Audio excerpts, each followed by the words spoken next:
Mumbai police control room में कल रात एक अज्ञात शख्स ने फोन कर बताया कि गैंगस्टर लॉरेंस बिश्नोई गैंग का एक आदमी मुंबई आने वाला है और एक बड़ी वारदात को अंजाम देगा। उसने ये भी बताया कि लॉरेंस बिश्नोई का गुरगा दादर रेलवे स्टेशन पर आने वाला है। मामले की गंभीरता को देखते हुए मुंबई पुलिस जीआरपी आरपीएफ समेत सारी एजेंसी को अलर्ट कर दिया है, लेकिन जांच में ऐसा कुछ नहीं मिला। फिलहाल मुंबई पुलिस कॉल करने वाले शख्स और उसकी लोकेशन पता करने में जुटी है।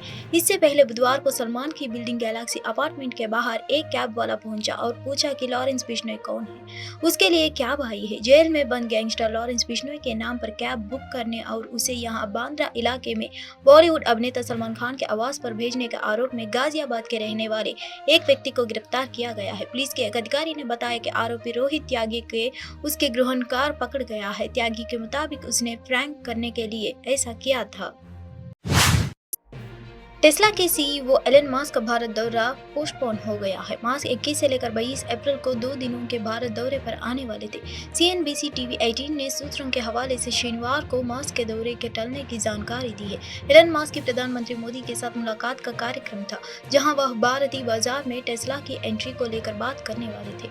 उनका भारत में टेस्ला प्लांट लगाने पर भी चर्चा का प्लान था। हालांकि अभी तक ये सामने नहीं आया है कि किन वजहों से चलते टेस्ला सीईओ मस्क ने भारत दौरा टाला है। सूत्रों ने बताया कि एलन मस्क का भारत दौरा ऐसा समय पर हो रहा था जब उन्हें 23 अप्रैल को अमेरिका में टेस्ला की पहली तिमाही में प्रदर्शन को लेकर सवालों का जवाब देना है। अगर मस्क 21 से लेकर 22 को भारत में रहते तो उनके लिए 23 अप्रैल को होने वाली कॉन्फ्रेंस कॉल में शामिल होना मुश्किल होता है। माना जा रहा है कि इस वजह से ही अभी भारत दौरा टाल दिया गया है। प्रधानमंत्री मोदी ने राहुल गांधी पर हमला बोलते हुए कहा कि कांग्रेस के शहजादे और वायनाड से भी संकट दिख रहा है। जिस तरह अमेठी से भागना पड़ा है, वैसे ही वायनाड भी छोड़ना पड़ेगा। कांग्रेस नेता राहुल इस साल केरल के वायनाड सीट से लोकसभा चुनाव लड़ रहे हैं। 2019 में वह कांग्रेस का गढ़ मानी जाने वाले उत्तर प्रदेश के अमेठी सीट से चुनाव हार गए थे। उन्हें बीजेपी नेता और केंद्रीय मंत्री स्मृति ईरानी के हाथों हार लिया है। मोदी ने महाराष्ट्र के नांदेड़ के लोगों को संबोधित करते हुए कहा कि कल देश में पहले चरण का मतदान संपन्न हुआ है। मैं वोटिंग करने वाले सभी लोगों को, खास तौर पर पहली बार वोट डालने वाले मतदाताओं को बहुत बहुत बधाई देता हूं। उन्होंने कहा कि मतदान के बाद अलग अलग लोगों ने बूथ लेवल तक को विश्लेषण किया और जो जानकारियां मिल रही है उससे ये विश्वास पक्का हो रहा है कि पहले चरण में एनडीए के पक्ष में एक तरफा मतदान हुआ है। शनिवार को शराब नीति घोटाले से जुड़ी मनी लॉन्ड्रिंग मामले में दिल्ली के राउस एवेन्यू कोर्ट ने मनीष सिसोदिया की जमानत की मांग वाली याचिका का आदेश अगली सुनवाई तक सुरक्षित रख लिया है। अगली सुनवाई 30 अप्रैल को होगी। वहीं कोर्ट में सुनवाई के दौरान सीबीआई ने जमानत याचिका का कड़ा विरोध किया और कहा कि सिसोदिया को जमानत मिलती है तो वे सबूत उनसे छेड़छाड़ कर सकते हैं। कन्नौर में एक बुजुर्ग व्यक्ति के घर पर मतदान में हस्तक्षेप करने पर मतदान अधिकारी को निलंबित किए जाने पर मुख्य निर्वाचन अधिकारी संजय कौल ने कहा कि इनमें शामिल मतदान कर्मियों को निलंबित कर दिया गया है और उनके खिलाफ एफआईआर दर्ज की गई है।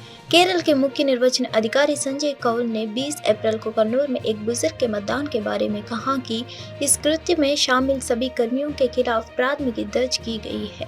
उन्होंने यह भी बताया कि एएनआई से बात करते हुए मुख्य निर्वाचन अधिकारी संजय कौल ने कहा, प्रक्रिया यह है कि जब हम घर पर मतदान के लिए जाते हैं तो मतदान कर्मियों की एक टीम होती है जिसमें एक माइक्रो ऑब्जर्वर के साथ साथ एक वीडियोग्राफर और पुलिसकर्मी भी होते हैं।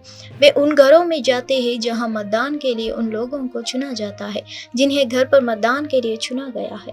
हाल ही में कन्नौर जिले में एक घटना सामने आई है। हमें कुछ दृश्य मिले जहां एक आदमी को वोट देना था।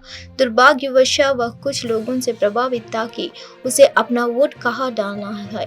हम इसे लोगों को डराने धमकाने के रूप में समझ सकते हैं। मतदाता जो अवैध है, जैसे ही यह हमारे संज्ञान में आया हमने जिला निर्वाचन अधिकारी कन्नौर को बताया। जो भी मतदान कर्मी शामिल थे उनके खिलाफ कार्रवाई की गई है, उन्हें निलंबित कर दिया गया है। आपराधिक मामले और एफआईआर दर्ज की गई है। In prevalence, that basically home voting is for, when it started it was for 80 plus persons with disabilities and COVID positive in 2021.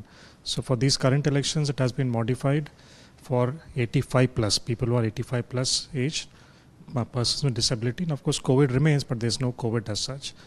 The process is, when we go for home voting there is a team of polling personnel which has a micro observer also, as well as a videographer and a policeman. The team has to go accompanied by the BLO. They go to the homes where those are opted for home voting.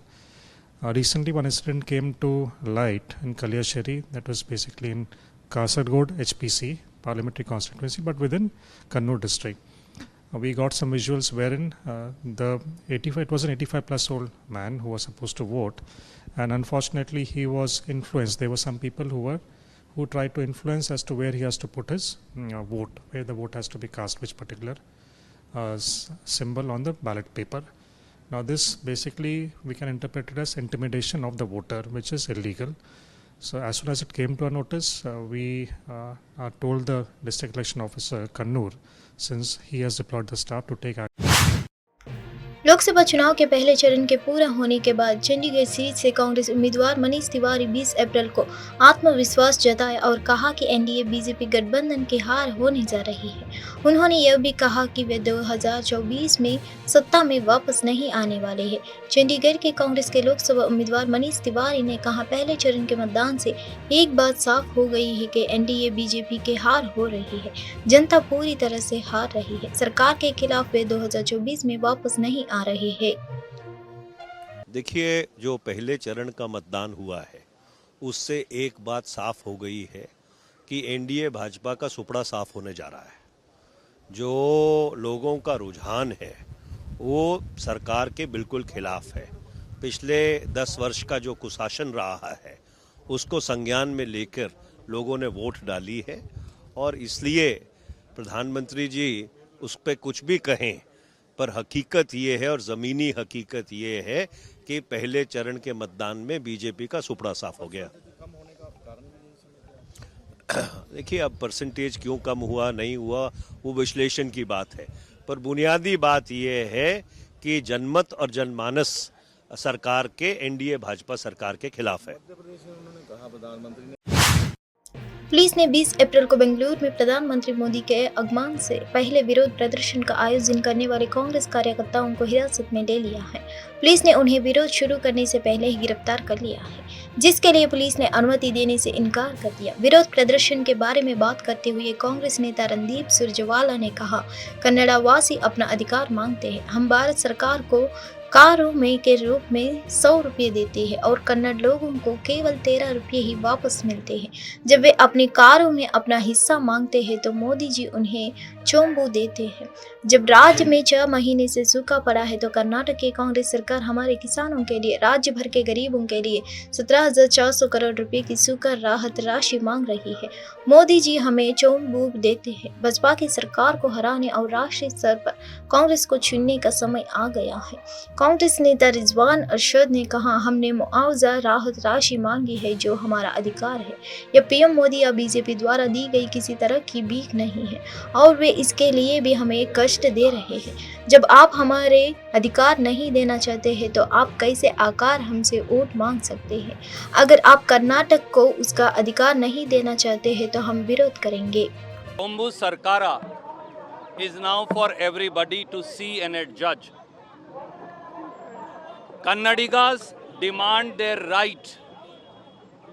We give 100 rupees to Government of India in taxes and Kannadigas get rupees 13 back only.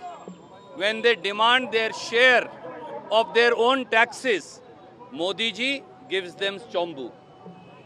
When there is drought in the state, for 6 months now, Congress government of Karnataka is asking for 17,400 crores of drought relief money for our farmers, for our poor across the state from NDRF funds, National Disaster Relief Fund. Modi ji gives us Chombu. When Karnataka demands that in the 15th Finance Commission, Kannadigas have been denied 60,000 crores, Modi ji gives us Chombu. When Karnataka demands its money for Bhadra Dam, 6,000 crore that was announced in the union budget, Modi ji gives us Chombu. When Bangaloreans demand that union budget which announced a periphery road for Bangalore, Modi ji gives us Chombu. When Indians and Kannadigas cricket के दिग्गज सचिन तेंदुलकर और उनकी पत्नी अंजलि 20 अप्रैल को झारखंड के रांची में बिरसा मुंडा हवाई अड्डे पर पहुंचे। अपनी रांची यात्रा के बारे में बात करते हुए सचिन तेंदुलकर ने कहा, मैं यहां हमारी फाउंडेशन के लिए आया हूं। सचिन तेंदुलकर फाउंडेशन यहां यूथ फाउंडेशन के साथ मिलकर काम करता है, इसलिए मैं यहां गर्ल्स फुटबॉल खिलाड़ियों को प्रोत्साहित करने आया हूं। रांची आना हमारे फाउंडेशन के लिए आया हूँ। तो यहाँ पे जो युवा फाउंडेशन है उनके साथ हमारा सचिन तेंदुलकर फाउंडेशन इकट्ठा काम करता है। तो वहीं पे छोटे छोटे लड़कियों को देखने के लिए आया हूँ। वो फुटबॉल प्लेयर्स है, उनको एनकरेज करने के लिए यहाँ पे आए हूँ, और कोई वजह नहीं है ये।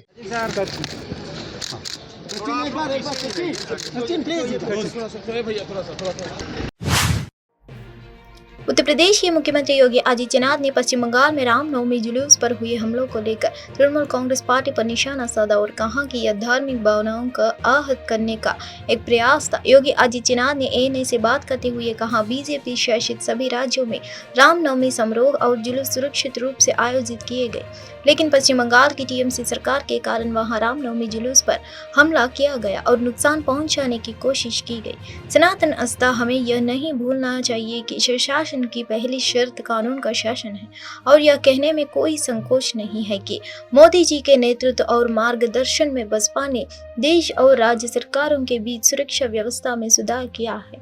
बसपा ने राज्यों के भीतर सुरक्षा में भी सुधार किया है। अपने तुष्टीकरण की नीति के लिए कुख्यात वेस्ट बंगाल की टीएमसी की सरकार के कारण वहां पे रामनवमी के जुलूसों पर, शोभा यात्राओं पर हमले हुए हैं। सनातन आस्था को आहत करने की किस हद तक की कुछ चेष्टाएं हो रही हैं, यह एक बार फिर से वहां देखने को प्राप्त हुआ है। हमें नहीं भूलना चाहिए कि सुशासन की पहली शर्त रूल ऑफ लॉ है। अभी रामनवमी का आयोजन संपन्न हुआ है। भारतीय जनता पार्टी शासित सभी राज्यों में रामनवमी के उत्सव और शोभा यात्राएं सकुशल संपन्न हुई, लेकिन अपनी तुष्टीकरण की नीति के लिए कुख्यात और भारत की सनातन आस्था के लिए वेस्ट बंगाल की टीएमसी की सरकार के कारण वहां पे रामनवमी के दुबई में इस सप्ताह हुई भारी बारिश से हवाई यातायात रुक गया, इमारतें और सड़कें क्षतिग्रस्त हो गई। ऐसे में आम नागरिकों के साथ साथ जलवायु विशेषज्ञ भी ये सोचने के लिए मजबूर है कि क्या दुनिया के सबसे गर्म और शुष्क शहरों में से एक को ऐसी बाढ़ के लिए बेहतर तरीके से तैयार किया जाना चाहिए। ब्लूमबर्ग की रिपोर्ट के मुताबिक मौसम पूर्वानुमानकर्ताओं को कई दिन पहले ही पता चल गया था कि संयुक्त अरब अमीरात में एक बड़ा तूफान आने वाला है और अधिकारियों ने चेतावनी जारी कर नागरिकों से घर पर रहने की सलाह दी थी। पूर्वानुमान होने के बावजूद संयुक्त अरब अमीरात के सबसे बड़े शहर दुबई को अचानक आई बाढ़ के टप कर दिया है। दशकों ने सबसे खराब बारिश की घटनाओं में से एक के बाद सड़कों, घरों और राजमार्गों पर पानी भर गया है। चौथम हाउस में पर्यावरण और सोसाइटी केंद्र के एसोसिएट फेलो करीम एलगंडी ने बताया, संयुक्त अरब अमीरात में सीमित वर्षा होती रही है, इसलिए तूफानी जल प्रबंधन प्रणालियों को सालों से अनावश्यक लागत माना जाता है। हालांकि यदि ऐसी वर्षा फिर होती है और भारी बारिश से बाढ़ की घटनाएं बढ़ती है, तो जल प्रबंधन प्रणालियों को मजबूत करना मजबूरी हो जाएगी।